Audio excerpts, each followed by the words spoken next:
Hello friends, welcome to my YouTube channel programming hub. So दोस्तों, आज हम लोग एक बहुत ही ज़्यादा इम्पोर्टेंट टॉपिक डिस्कस करने जा रहे हैं। उस टॉपिक का नाम है डेटा स्ट्रक्चर्स। सो ये टॉपिक काफ़ी बड़ा है, तो इसको हम लोग पार्ट्स में समझेंगे, पार्ट 1 पार्ट 2 करके, और मैं इसको डीपली समझाऊंगा। और दोस्तों, मैं भी आपकी तरह एक लर्नर हूँ। मैं भी जिस तरह से पढ़ता हूँ उसी तरह से पढ़ाता हूँ। आई होप आपको समझ में आ रहा होगा मेरे सारे वीडियोस। तो चलिए, वीडियो शुरू करने से पहले जो भी मेरे चैनल पर नए हैं वो चैनल को सब्सक्राइब कर ले और बेल आइकन दबाना मत भूलिएगा, ताकि बेल आइकन दबाने से आपको आगे की नोटिफिकेशन मिलती रहे। तो चलिए वीडियो शुरू करते हैं। सबसे पहले जानते हैं कि आखिर डेटा स्ट्रक्चर्स का ये डेटा क्या होता है। ये डेटा ये होता है वैल्यूज और सेट ऑफ वैल्यूज। ठीक है, तो इस डेटा स्ट्रक्चर्स में डेटा होता है वैल्यूज और सेट ऑफ वैल्यूज। और ये जो स्ट्रक्चर्स है, ये स्ट्रक्चर होता है किसी भी फॉर्म्स में रिप्रेजेंट करने के लिए। फॉर्म्स बोल लो या रिप्रेजेंटेशन बोल लो, मतलब जो भी वैल्यूज है उसको एक प्रॉपर फॉर्म देना, एक प्रॉपर स्ट्रक्चर देना, ये होता है इसका मतलब। लेकिन इसको हम लोग समझेंगे, अगर इसको हम लोग प्रॉपर डेफिनेशन में लिखें, इसको हम लोग अगर प्रॉपर डेफिनेशन में लिखें तो कैसे लिखेंगे?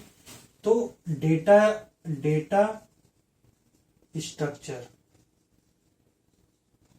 Is a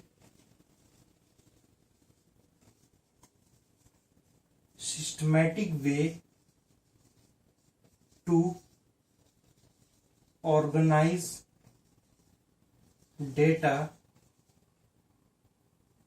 so that it can be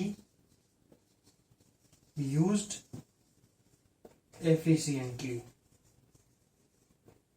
ठीक है, तो डेटा स्ट्रक्चर्स एक ऐसा सिस्टमेटिक वे है जिसमें डेटा ऑर्गेनाइज होता है या स्टोर होता है, और वो स्टोर्ड या ऑर्गेनाइज डेटा बाद में हम लोग उसको एफिशिएंटली यूज भी होता है, जिसका ये मतलब होता है। तो दोस्तों, कुछ भी चीज अगर हम लोग पढ़ते हैं तो उसका जानना जरूरी है कि ये हम क्यों पढ़ रहे हैं। तो डेटा स्ट्रक्चर्स का नीड क्या है ये भी आपको जानना जरूरी है। तो चलिए, इसके बाद हम लोग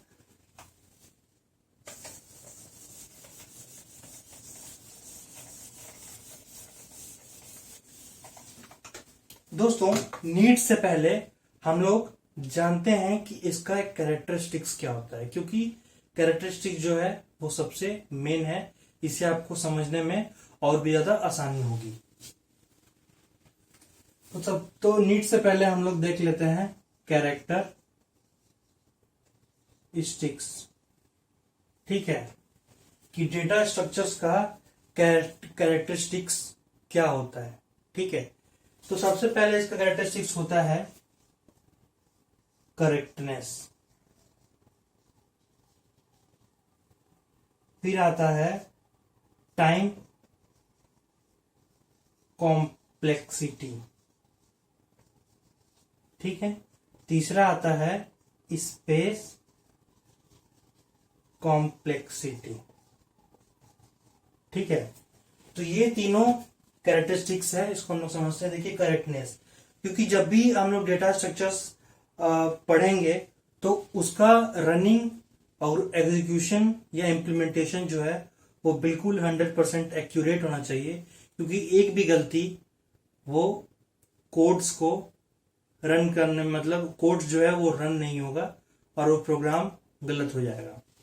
दूसरा है टाइम कॉम्प्लेक्सिटी। टाइम कॉम्प्लेक्सिटी कहने का मतलब है कि हम लोग जल्द से जल्द कम टाइम में कैसे हम लोग प्रोग्राम्स को एग्जीक्यूट करते हैं, कैसे उसको टाइमली हम लोग इम्प्लीमेंट करते हैं। तो टाइम कॉम्प्लेक्सिटी का मतलब वो होता है। तीसरा है स्पेस कॉम्प्लेक्सिटी।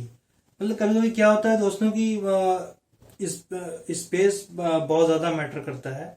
तो हम लोग कैसा कम से कम स्पेस में हम लोग कैसे प्रोग्राम्स को बनाएं, उसको कैसा मतलब डेटा स्टोर करें ताकि वो इफिशिएंटली वर्क कर सके। तो हम लोग देखा यहाँ पे तीन है और तीनों मैंने समझा दिया। तो दोस्तों आज का वीडियो यहीं तक है। अब हम मिलेंगे नेक्स्ट पार्ट में जिसमें हम लोग जानेंगे कि इसकी नीड्स क्या होती हैं और क्या होता है different types of data structures. तब तक के लिए bye, take care and don't miss to give a big thumbs up. Bye.